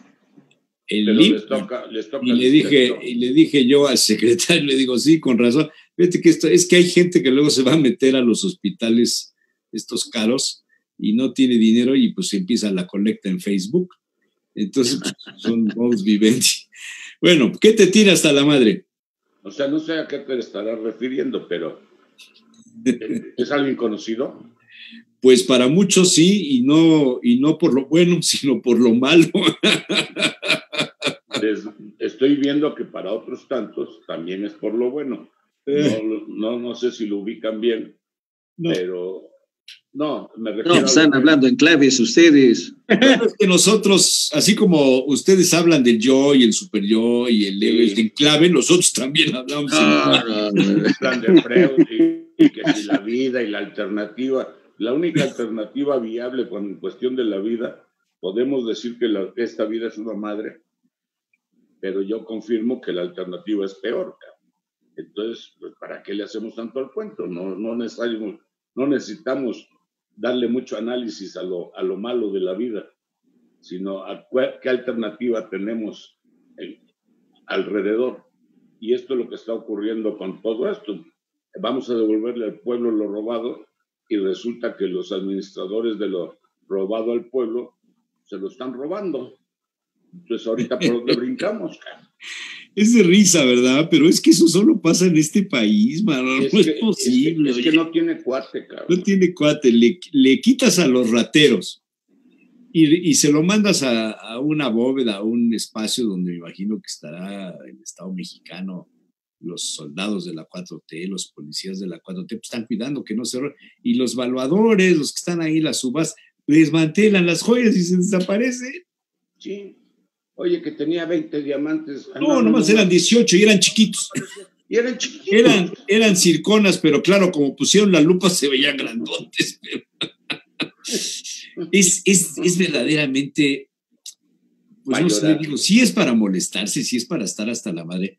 No es posible que al Estado le roben lo que ha recogido de lo que se han robado, de lo que ha decomisado, para devolverle al pueblo lo robado, y que le desmantelen las joyas. Pues, ¿dónde estamos? Oye, ¿qué onda? No le puedes dejar las llaves del coche a nadie. Imagínate. Qué bueno que no sea. Ya habrán revisado el avión, si tiene motores, no se lo habrán ya desmantelado. No, que hay asientos. El avión no tiene caso, ya se rifó. Ya. No, eso no existe. El avión ahí está y nos sigue gustando y seguimos pagando. Ya no existe. Y hasta el 25 vamos a tener que seguir pagando. Eso es un cuento. Ya no existe. No, cómo no, ahí está como la puerta de Alcalá, ahí está. El avión ya se lo llevó alguien. No se lo ha llevado nadie. 4 clínicas del Seguro Social. No, bueno, a esas le dieron dinero, pero no, el avión sigue. El avión sigue. Mira, son de las muchas tonterías que se dicen, no se razonan, y cuando actúan no tienen salida. Pero ahora nos van a rifar una playa entre Nayarit y que compró el hermano del no sé qué de amigo de Felipe Calderón. Los van a La playa de Felipe Calderón.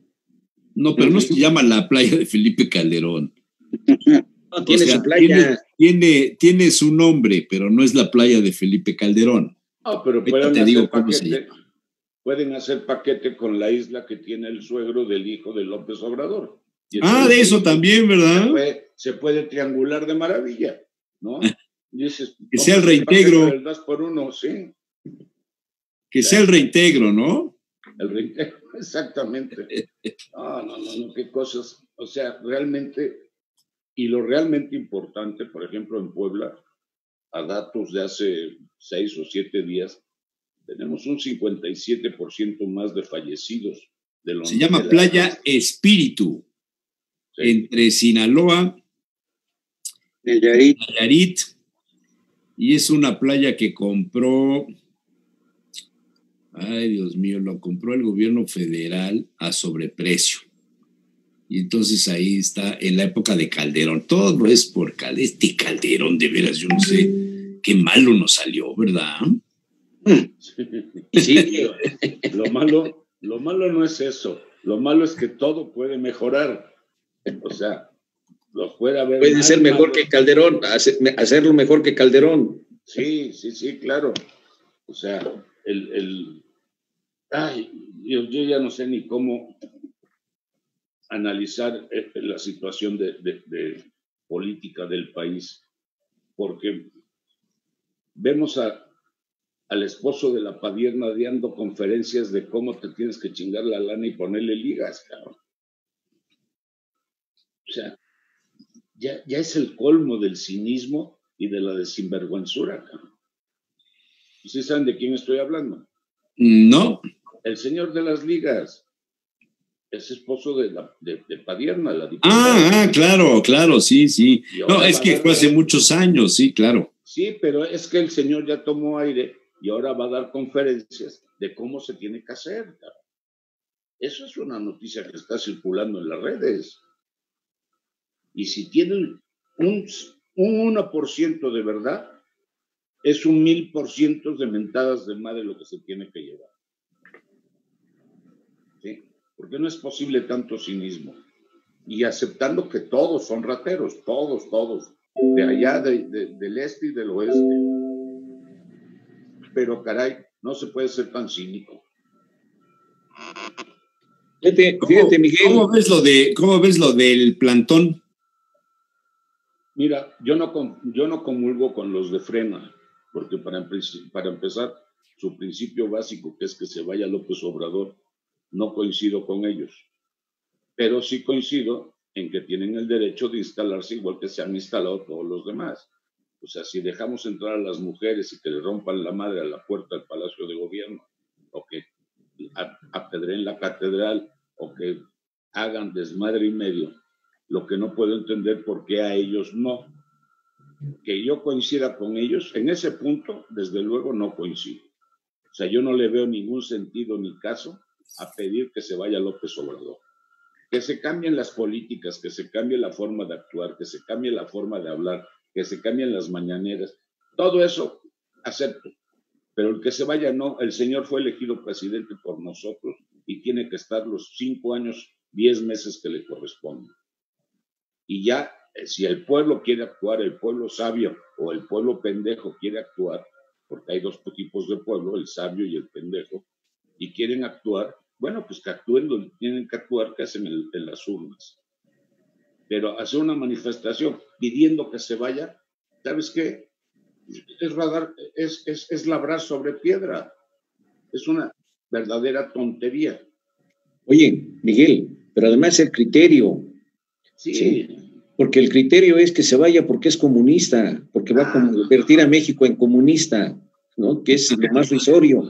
Por eso es que la Virgen de Guadalupe no les hace caso. Yo eso oí a un señor que tenía su cubreboca, no sé quién fue, pero de veras en serio, y claro, tienes razón, en una de las casas de campaña que ayer Fritz Glogler me dijo que son las casas de campaña que donó Canadá cuando el sismo y que se perdieron y que ya claro, que ahí están, que esas son. Es robarle al pueblo. O sea, no lo dudo, pero ni tantito, man. Pero sí, la Virgen de Guadalupe puesta ahí, me acordé de aquellos movimientos en mis épocas de chamaco, de adolescente, cristianismo, sí, comunismo. Comunismo, ¿no? O sea, Están trasnochados. sí, pero lo que decía hace un rato, Alberto, hay un país que todavía es la última dinastía del comunismo y acá en México siguen asustados nuevamente por el fantasma del comunismo, ¿no? Es que eso es lo que no puede ser. Sí, o sea, y se sienten cultos, leídos, pasados por la universidad. Argumentos de Pero, espantapájaros. o sea, yo creo que es un error la cosa esta que hicieron del plantón, y esto me parece que está totalmente fuera de contexto, pero me parece peor caer en la trampa de contestarles. Claro, el no dejarlos pasar fue una estupidez. Fue una estupidez. Total. O sea, porque estás dando pie para que todo el mundo argumente por qué no los dejan pasar. ¿Me entiendes? Y les estás dando una publicidad que no merecían tener. Yo no dudo de que muchos de los que estén ahí tengan muy buenas intenciones. Pero el argumento primordial, que es que se vaya AMLO, es una estupidez. Entonces, no podemos defender eso. Oye, Miguel, pero también hay un punto que me parece que es interesante analizar con respecto a uno de los que está dentro del movimiento y que encabeza todo esto, sus manifestaciones de violencia, que son las más preocupantes, porque este país es violento, todo lo que se está hablando ahorita de feminicidios y desaparecidos, etcétera, y este señor, abiertamente habla de matar. Convoca. Sí, convoca. Ese es o sea, empieza la violencia a tener un rostro de dónde viene, ¿no? Y de los dos lados, estás hablando de Lozano, pero por ahí salió el güey que apareció en Morelia y en Michoacán, y que creo que ahorita está en el DF, que saca su video con su metralleta y dice: yo voy a defender a AMLO. O sea, no marches, ¿a quiénes estamos siguiendo? Ok, el otro no tiene ni nombre ni apellido, ¿no? Es un perfecto desconocido. Lozano tiene cierto nombre por la cuestión de dónde trabajó y lo que hizo. ¿Quién es él? Hay uno que sale defendiendo a Morena, que hizo un video, y no me acuerdo del nombre, no sé si tiene nombre, pero sale con su metralleta. Fue de los que estuvo en las manifestaciones en el DF y que después fue a Michoacán y anda rondando por todo el país. Estuvo en Guadalajara cuando sonaron los madrazos, ¿sí? Defendiendo que él va a defender al país y la libertad del país y a los pobres. O sea, y con una metralleta en la mano. O sea, para eso tenemos argumentos y tenemos formas de expresión que nos tienen que permitir poner en la balanza los dos conceptos y los criterios que cada quien tenga y analizarlos y evaluarlos. Yo estoy de acuerdo contigo, Miguel. Tener argumentos. El problema es cuando se pierden los argumentos y se pasa a la violencia. Ese es el problema. Está empezando a pasar algo, y yo no tengo mucha cultura sobre la guerra de los cristeros, pero tengo amigos que su familia...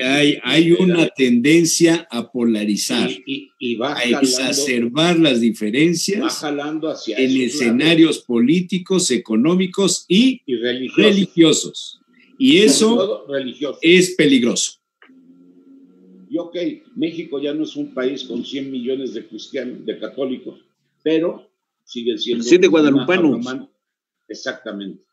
Oye, hay una noticia que se las mando ahorita por el chat, pero la subí hace rato a nuestro portal, sobre un libro que salió publicado. Es una investigación de un argentino que se llama El poder evangélico. Es un estudio de la fuerza, te la estoy mandando, Miguel, de la fuerza de los evangélicos en asuntos políticos en América Latina, específicamente en toda América, específicamente en Estados Unidos y en Brasil. Bolsonaro. Poder evangélico, cómo los grupos religiosos están copando la política en América. El autor es Ariel Goldstein. Léanlo porque me parece que es un artículo interesante. Hay cosas que de verdad son muy preocupantes y yo no entiendo cómo no todos estamos ya hasta la madre de esta situación, independientemente de cuál sea nuestra doctrina o nuestra ideología, ¿no? Pero hay cosas que el sentido común tiene que imperar.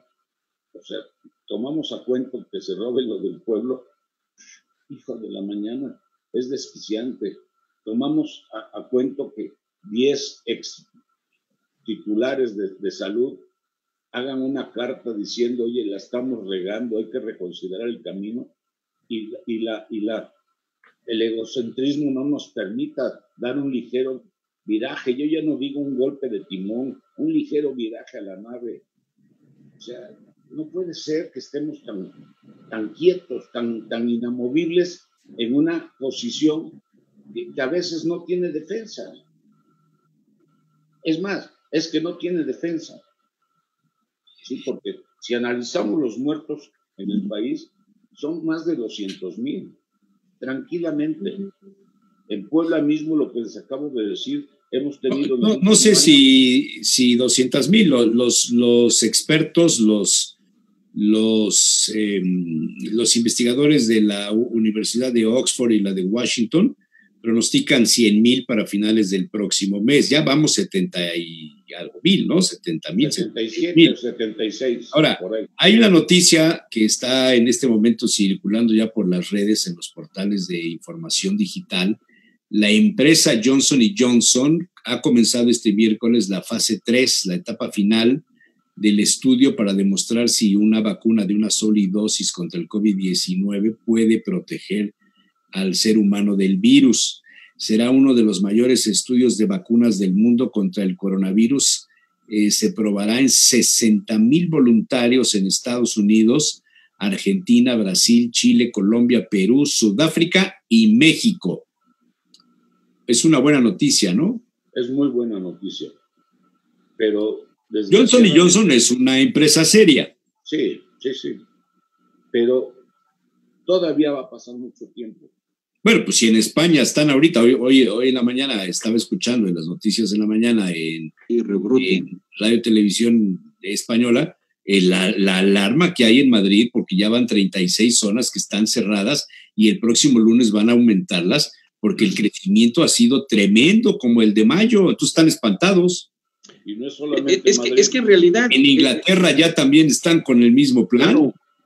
Sí. ¿Sabes quiénes son los únicos que se salvan? Los suecos. Porque ahí tomaron medidas diferentes, ahí no hubo confinamiento. Los suecos tomaron medidas diferentes, ¿eh?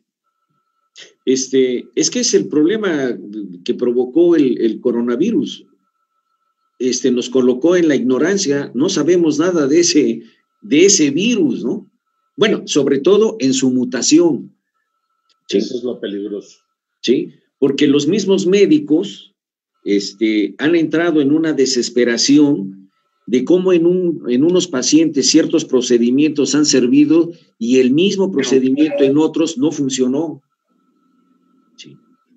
Y eso es lo que genera el problema, ¿no? De que no exista una estrategia universal, protocolaria que permita controlar la epidemia. Y el golpe la pandemia. Sí, y eso es una situación a nivel mundial. Los médicos no tienen el conocimiento suficiente, la ciencia no tiene los conocimientos necesarios para confrontarlo. Edmundo, este argumento de que es a nivel mundial. Ayer López Obrador dijo, es que en el mundo es la peor epidemia del mundo. Pues sí, pero los suecos no están padeciendo lo mismo que nosotros. Sí, lo que pasa es que hay intentos de controlarlo. No, espérame. Cuando el se va enfrentando sobre la marcha. Permíteme, cuando el protagonismo del individuo supera la referencia de la ciencia, es que tenemos conflictos como el que estamos viviendo. Sí, pero el problema es que la ciencia no tiene referencia de esto. Espérame, hay científicos que han tenido éxito. Ahí tienes el caso de la rectificación que hizo España ante el ejemplo de lo que pasó en Italia. Los alemanes, los franceses, los ingleses que primero dijeron no y luego cerraron y ahorita ya están de nuevo con la segunda ola. Hay estudios de muchos investigadores que salen publicados en portales serios como la BBC, donde te demuestran por qué la segunda ola en algunos países es con un alto impacto y en otras no, y cómo hay países que no van a sufrir la segunda ola. O sea, la ciencia tiene acentos de reconocimiento en muchas partes. Los chinos, que es el origen de donde salió el virus tuvieron su rebrote en una ciudad lejana de donde se originó todo. Ya lo controlaron de nuevo. El asunto está en que si tú manejas el control de la pandemia como estrategia política de imagen, le das en la madre a la ciencia. Los que deben hablar son los científicos. Y acuérdense lo que dijo López-Gatell en los primeros días de la pandemia, hace 6 meses. El presidente no se va a contagiar.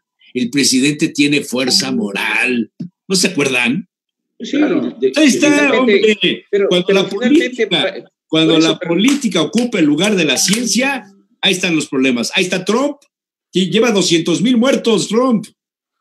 Y va a ganar y se va a reelegir. Pues solamente que tú votes por él, porque yo a todos... yo no tengo derecho Yo ya moví a mis fuerzas vivas en Estados Unidos para que no voten. Pues creo, Jesús, que estás un poquito mal. Mi hijo vive en California, en el condado de Orange, y hablando con él ayer o antes de ayer, le pregunté cómo iba el tema de Trump, y me dijo, los latinos están con Trump. Sí, pero yo no soy latino. Tú eres checoslovaco, cabrón. Se siente español. No, yo soy ruso. Y es latino. Yo soy ruso porque ya vi que las enfermeras rusas sí ponen bien las vacunas. Yo soy ruso. Confío en la vacuna rusa. Está bien. Que te vacune una rusa.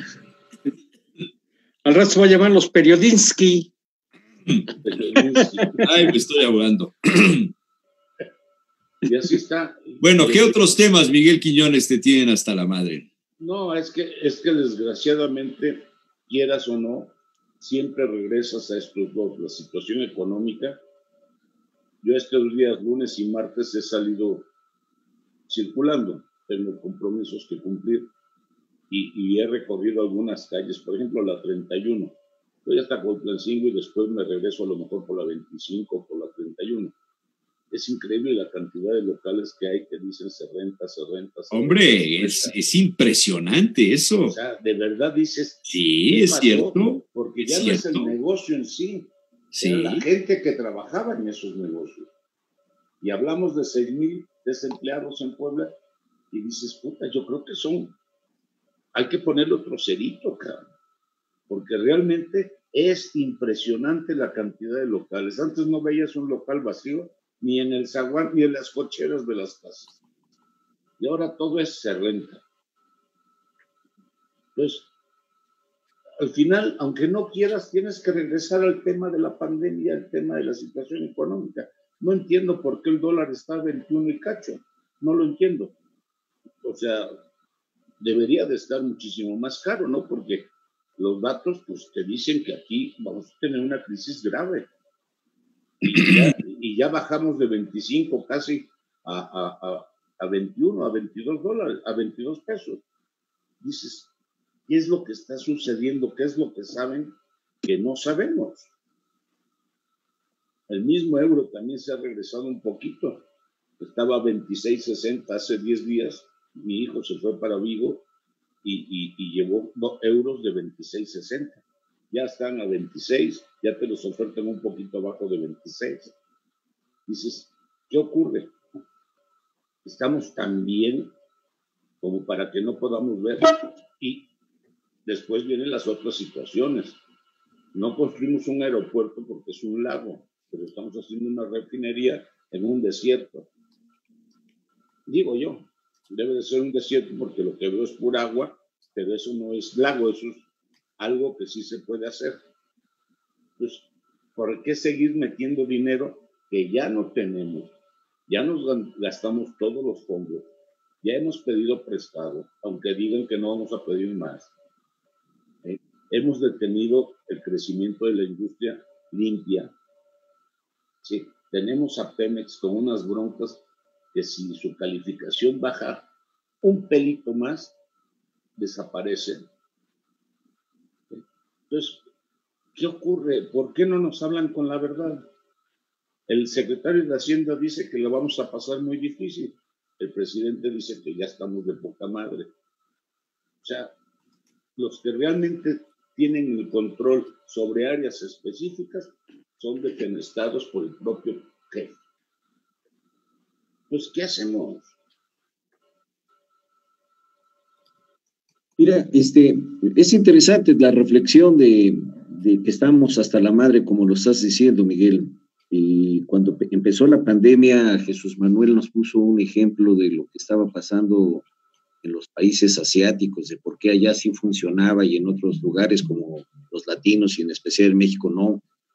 Y en realidad somos un país ya muy confundido y de poca unión desde hace años, ¿no?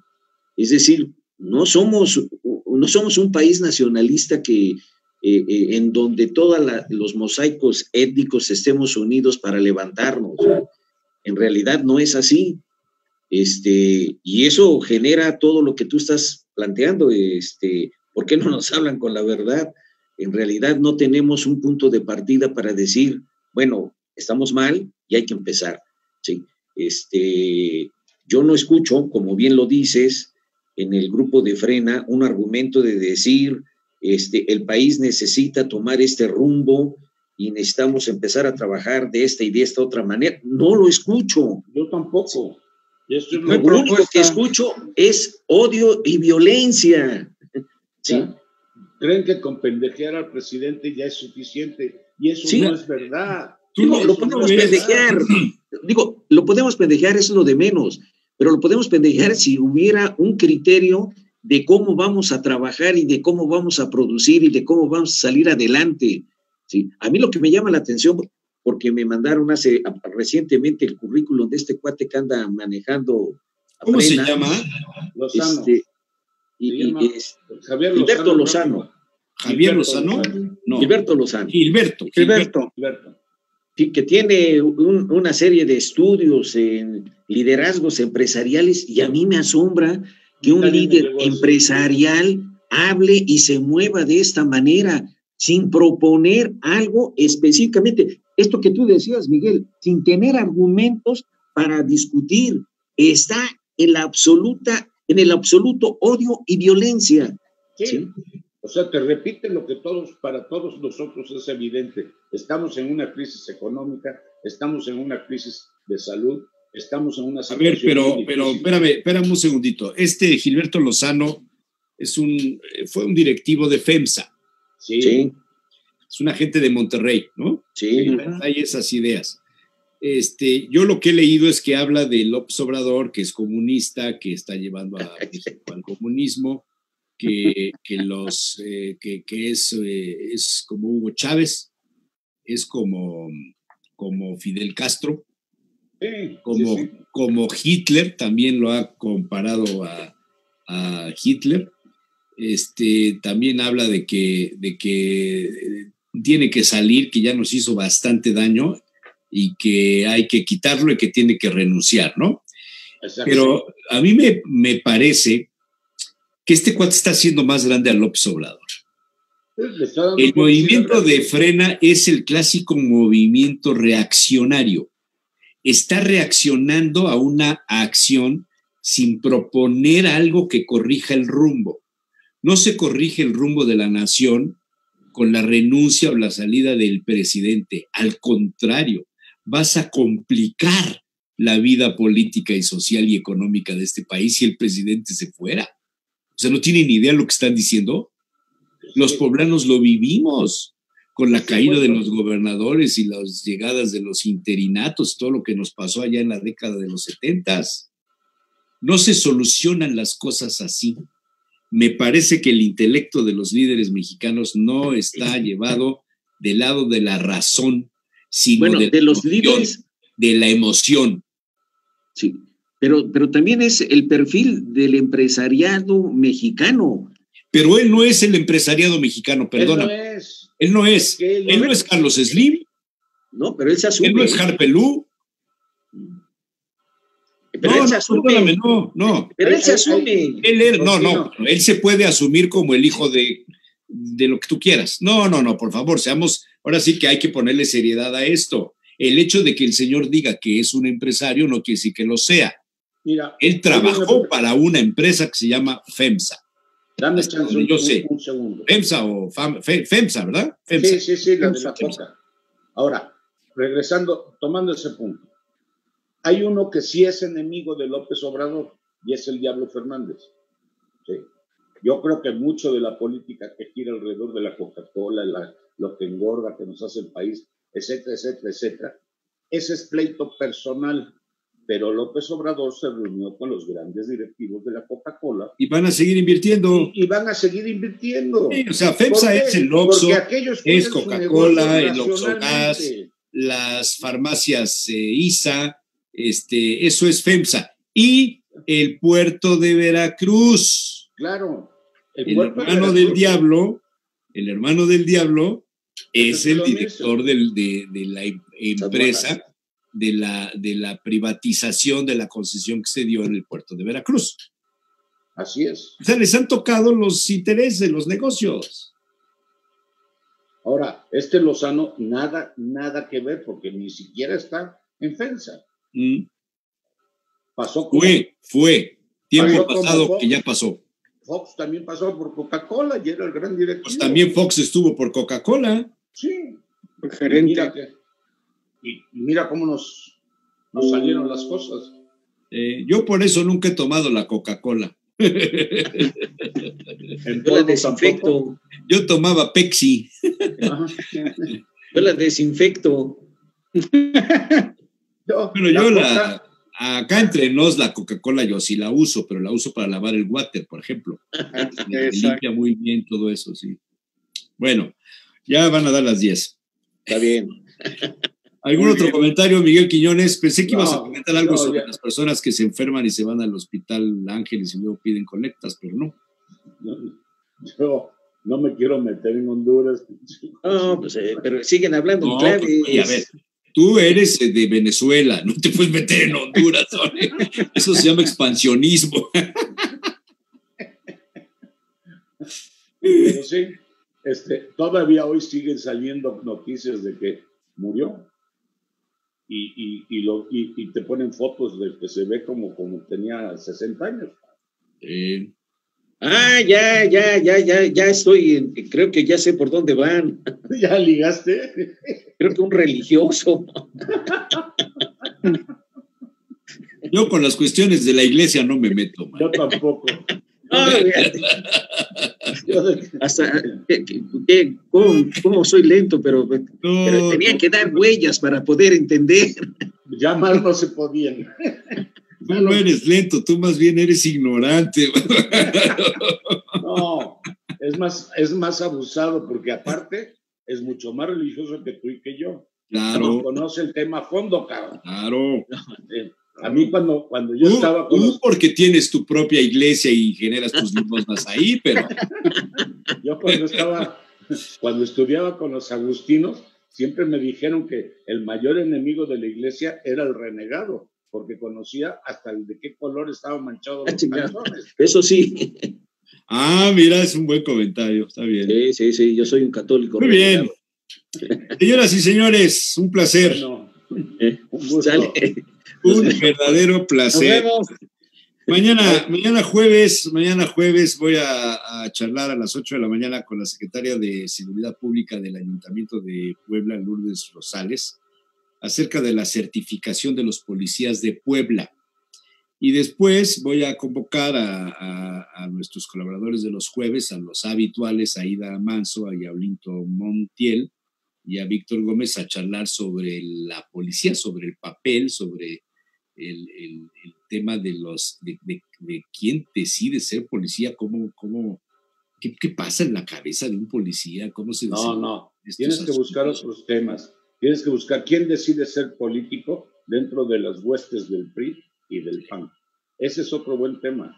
Bueno, si quieres ese para la otra semana, me parece bien. Me parece bien. Por cierto, pónganse a leer El Licenciado, está muy bueno. ¿Ya salió?